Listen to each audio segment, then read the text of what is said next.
I was trying to watch TV, and I'm like, I'm not really understanding what's going on the TV right now. And that's when I was like, I think I have a concussion. I think I fell asleep at like 7, and it's been like 4 or 5 hours, and now I'm like, I don't know what's going on. Were you watching Telemundo and didn't know it? Yeah, it's just all in Spanish. I can't understand what these people are saying. I think I'm concussed.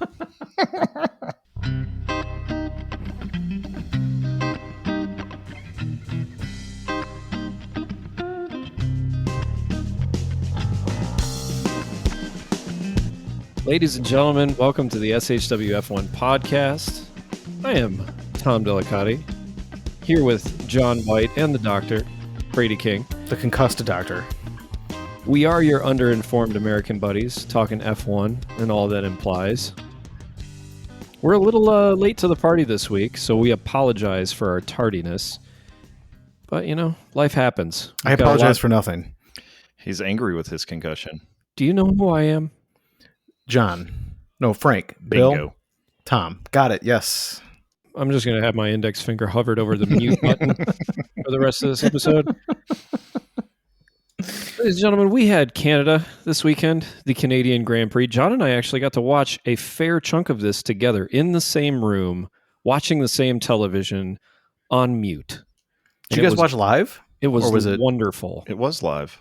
Yeah, we were watching Okay. on no delay, but had no audio, as Tom said.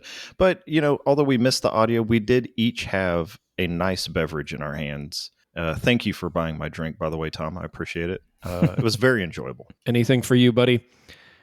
So this week we're going to go through our top 5, bottom 5 picks that we made virtually, not audibly.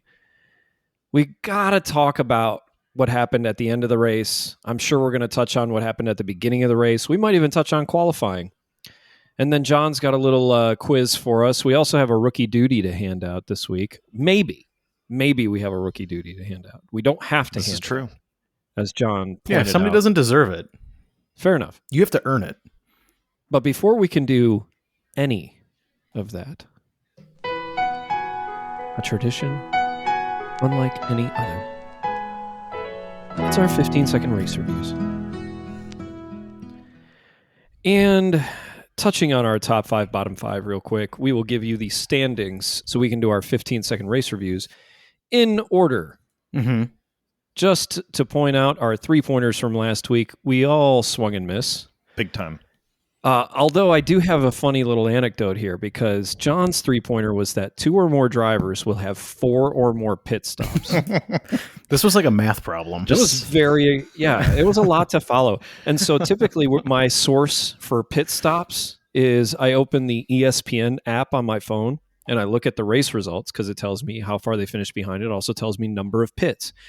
And it says number of pits here for most of the drivers are 6, 5, 4.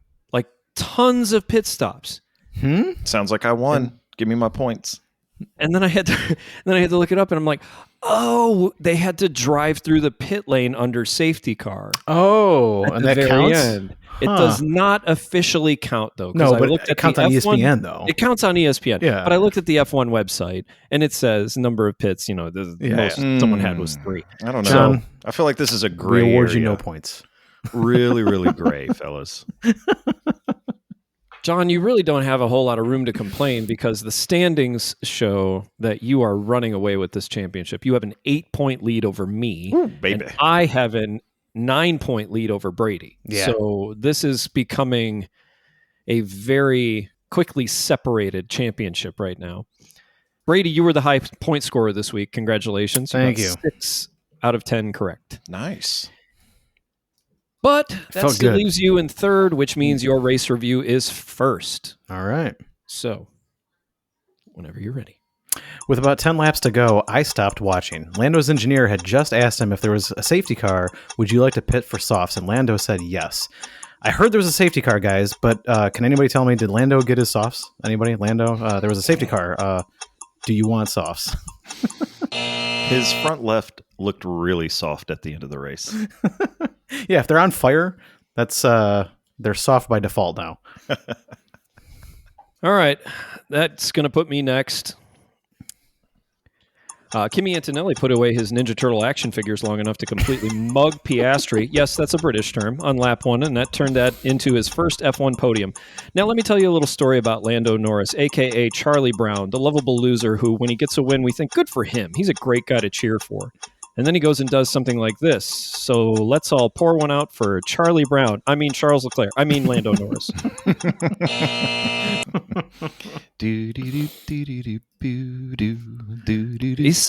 Am I wrong? No. This is a pretty good analogy. You're 100% correct. Oscar keeps pulling the football every time he tries to kick it.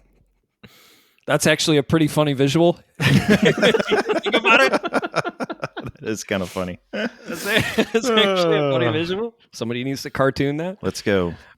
All right, John. Well, Canadia, you've done it again. Made me hate you almost as much as I do the French. Thanks to Russell acting like Max and Lando acting like Max and Max acting like Max, we saw virtually no movement in the top 5, aside from Lando drinking a Red Bull and getting wings.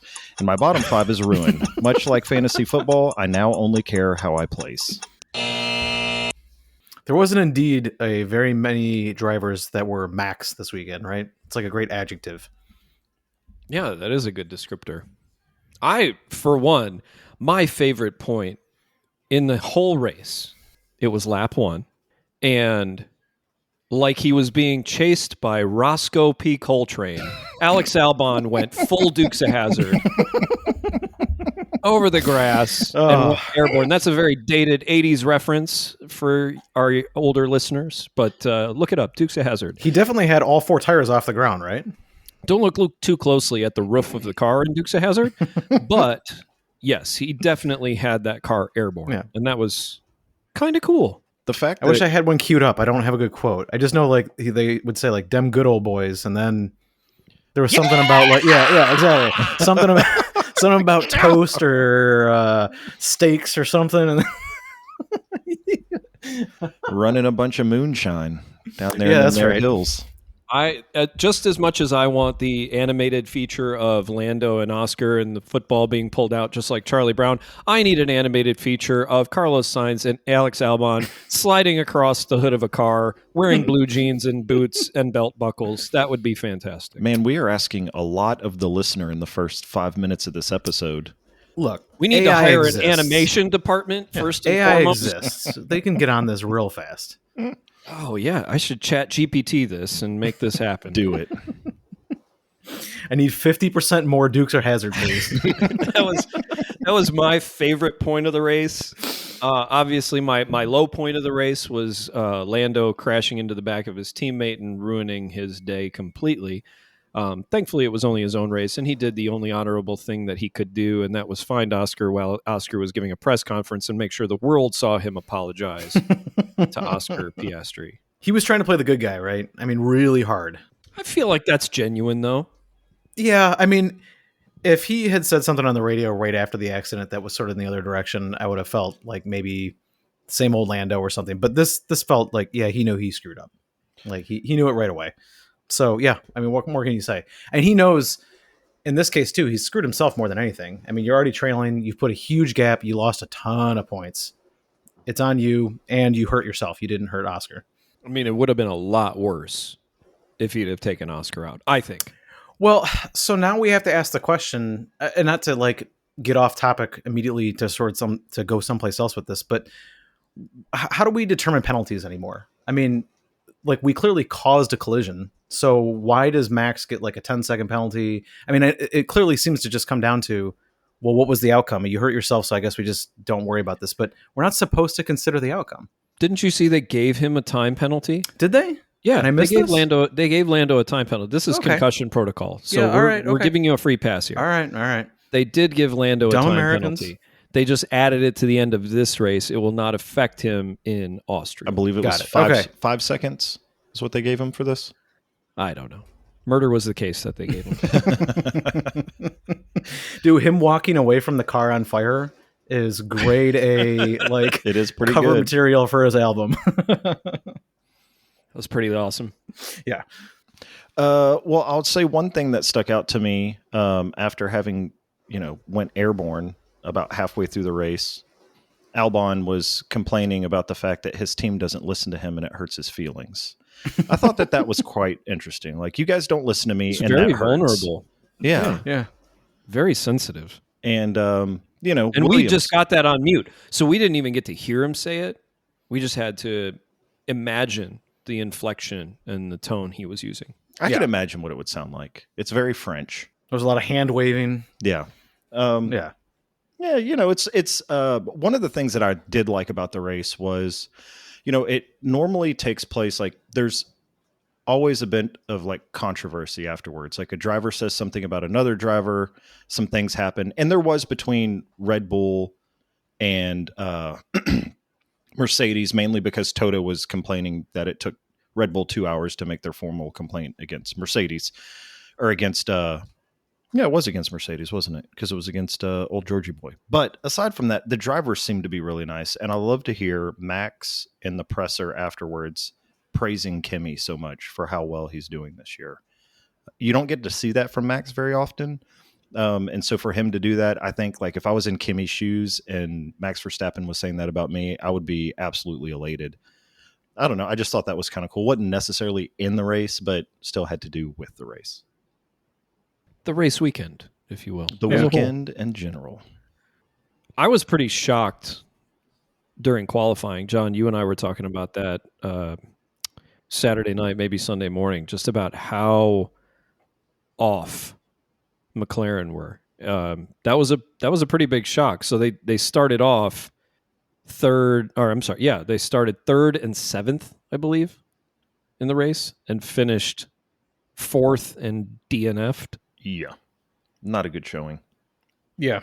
I thought that was a really surprising showing from them this weekend. I think I don't know how much to read into it. And I guess this kind of leads into your whose team is it anyway. So maybe we should table this. Maybe we should let's take a quick break before we dive a little deeper into what was happening this weekend with the boys in Papaya.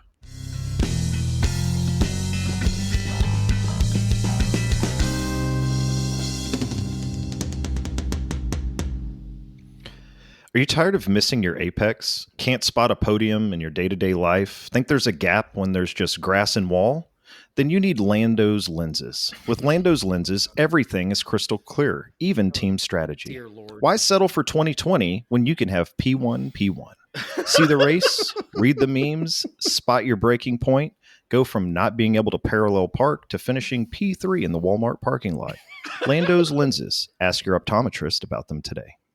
I was going to throw it back during my race review, and this is a missed opportunity. This is completely on me. But I was going to throw it back in my race review that Lando was going to need an entire bottle of Stroll's Sorry spray after what he did.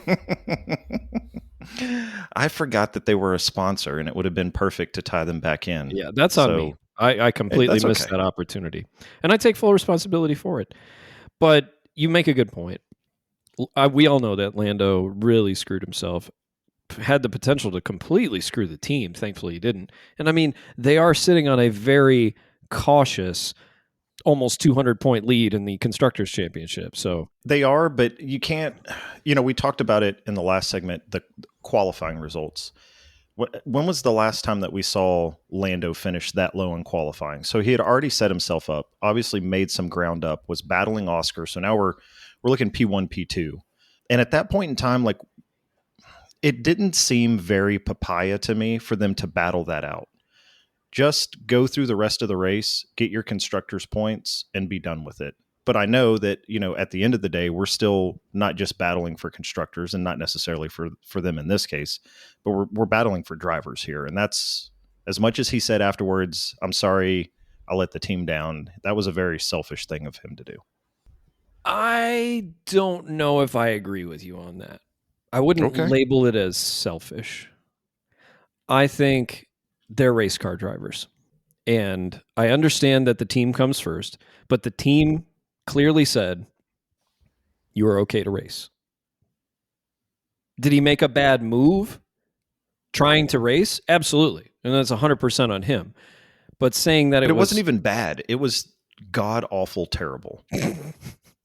Like, it wasn't even close to being bad. There was nothing there. And the only thing that I could think of is that he thought Oscar was going to start to veer right.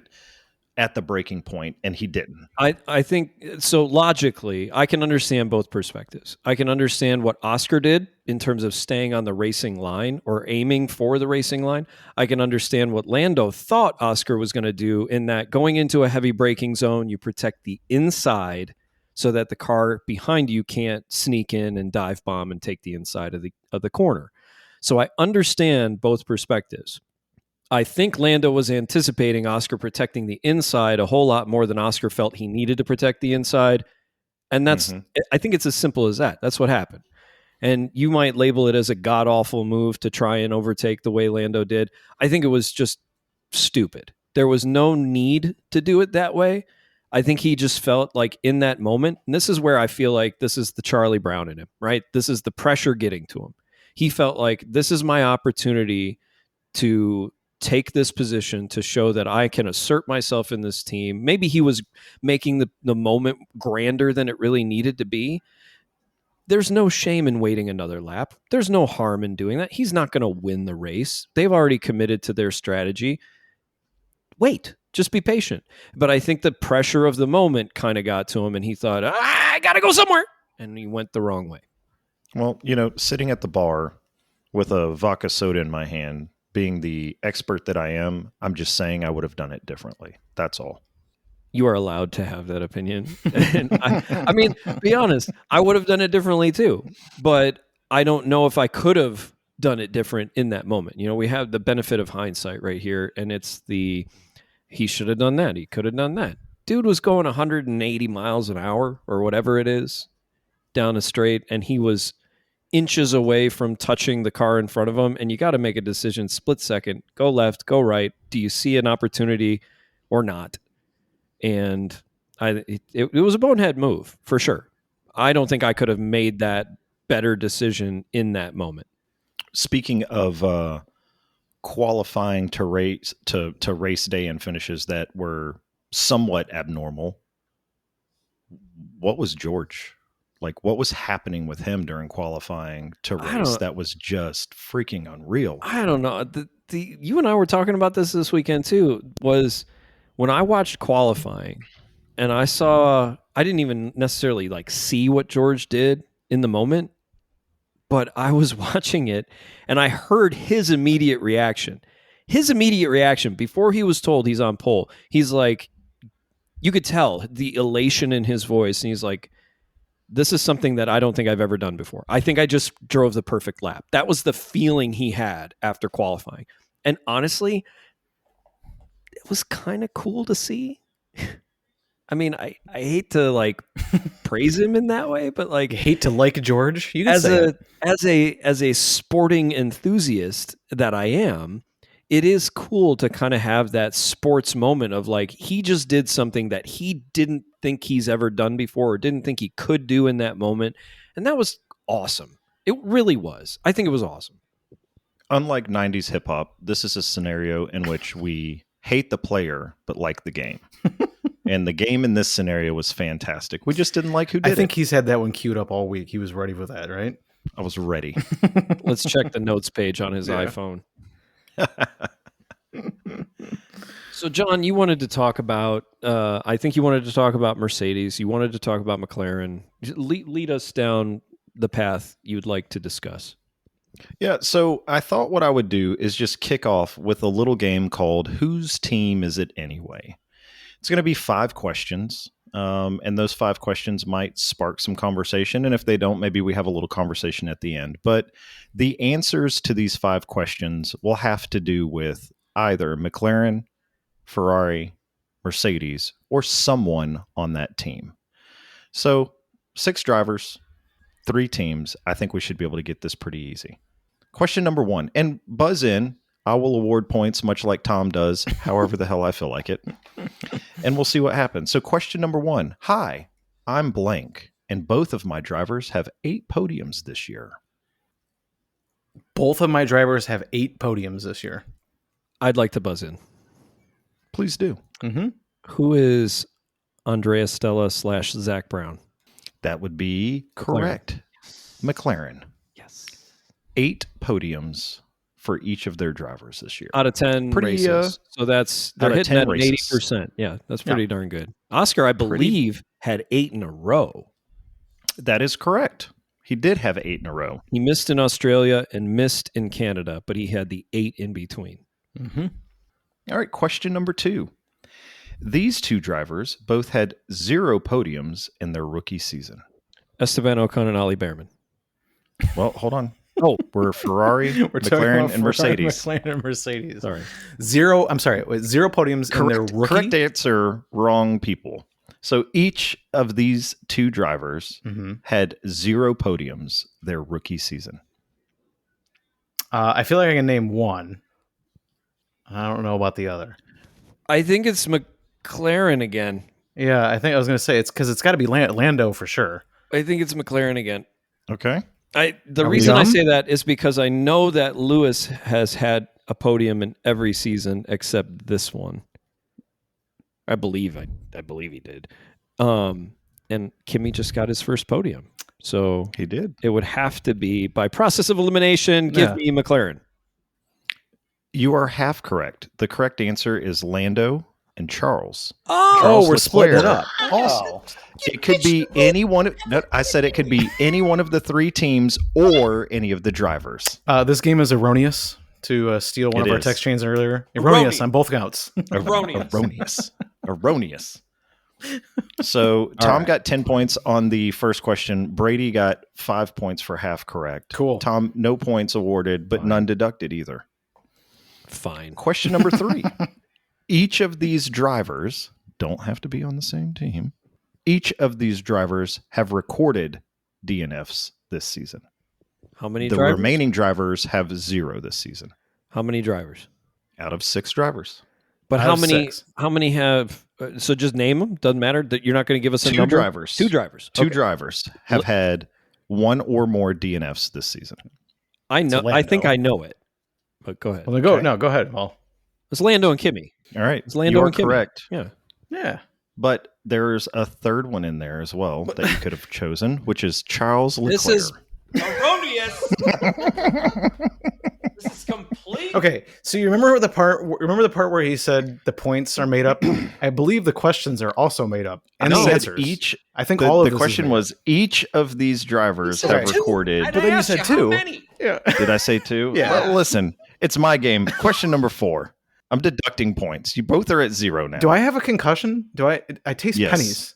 This driver has ties to America through his partial ownership in a team with a similar logo.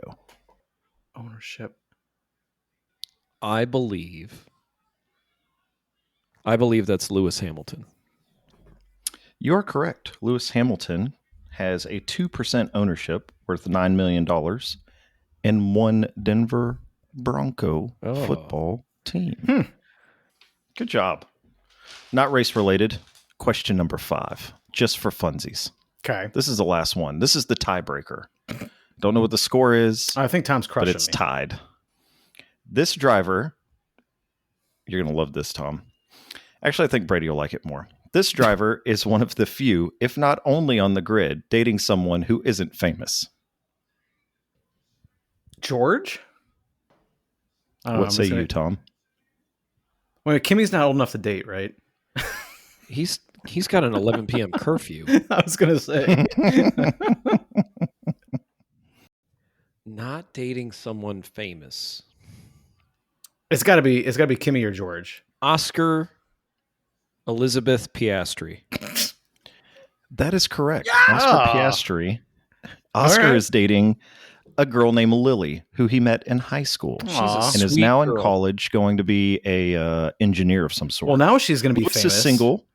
We put her on this Kimmy broadcast. is not single. Kimmy's not Kimmy single. is dating Ellie, who is also a race car driver. Ah. All right then. I think they're both not old enough to drive, but dating one another. All right, I have one more question for you, and then we'll wrap this segment up because I know you guys have loved it. That was fantastic. Although some might not think it, I am currently the best driver on the grid. just the best. The best. It's Ali Behrman. Nico Hulkenberg. But it's gotta be among the 6, is that what we're saying? I don't know where he's going with this. It's a trick question. The answer is always Max Verstappen. Oh, Dun, Oh dun, my dun, dun. god. Max Verstappen. Bum, bum, bum, bum. I hate you. Thanks for playing. We've all lost. I hate you so much. Tom, when you do a beep, can you like extend it for like an entire section and just beep his beep all John out for like 5 minutes? That game never happened. It will never see Just the light tell of them we're day. going to do a game We will and then edit it skip to out. the end of the podcast. That's right. Oh my goodness. Let's figure this out, our rookie duty, and wrap things up. What do you say? Yeah, let's do it.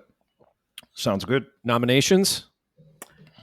Let's Gotta be Kimmy. maybe I'll throw it out there. maybe our nominations, before we give out nominations, should we talk at all about how they did this weekend? Like how they qualified and how they finished, or how, I spoiled it anything already, important? but I think we should. I like that. Okay. Well, I'm not prepared to talk about it. I was I just know, asking your right? opinion. I know Hadjar finished in the bottom 5. Lawson finished in the bottom 5. Hadjar started in 12th, and he finished in 16th. He lost 4 places. Not a particularly good day. Lawson, did they ever say why Lawson actually retired? I don't really understand. I mean, I get the, like with Albon, they were basically like, your car is a little screwed up. Let's just not incur They any needed more to save money. the power unit. Yeah. Apparently there was some sort of issue with Okay. the PU, The as PU. they said. And having him, he had started in 19th and was currently in 19th. They figured, let's just We're retire done. this car and call it a day. Yep. I'm sorry, but I have to disagree with you. I believe it's pronounced pew. Pew, pew. Gotta finger gun it. Yes. Okay, Hey, what so you do in your own time is your own business. not good days from Hadjar and Lawson. Bort? Bort finished in Bort? 14th. He started 15th, finished in 14th. Moving up in the world. All right. He is moving up. And then we had Behrman. Ollie started in 13th and he finished in 12th, gaining 2 positions. How does that work? I think Uh, check your 11th. math there, buddy. He started in 13th, finished 11th. Okay. Sorry. All right. I was looking at Yuki, who started 18th and finished 12th. Brady, this is just concussion testing. That's all. Yep. Yep. He's making Yep. sure you're still understanding. No all these. maths. Yeah. 13 minus 2 is 6. Got it. And then we had Colapinto? Colapinto. Oh, yeah. Sorry. Okay. Yes. Yeah, he started in 10th and he finished in 13th. Kind of a rough day for the rookies, if we're being honest, right? Not like a whole lot of movement going on, at least not in a really positive direction. Yeah. It wasn't significant. Because, like, even if No. you look at Kimmy, he moved 1 spot. Yeah. It just happened Yeah. to be onto the podium. Right. But did anybody, like, was there anybody John's else shaking his besides head Kimmy? like, oh, that's not good enough for me. All right. Well, No, then I I'm wanna saying hear it's it. good enough, Prove but I'm just yourself, saying, buddy. like, yeah, you know. But okay, so whatevs, as you guys man. were watching the race, I know you didn't have any sound on, but was there anybody else that stuck out to you of the rookies, like, doing anything?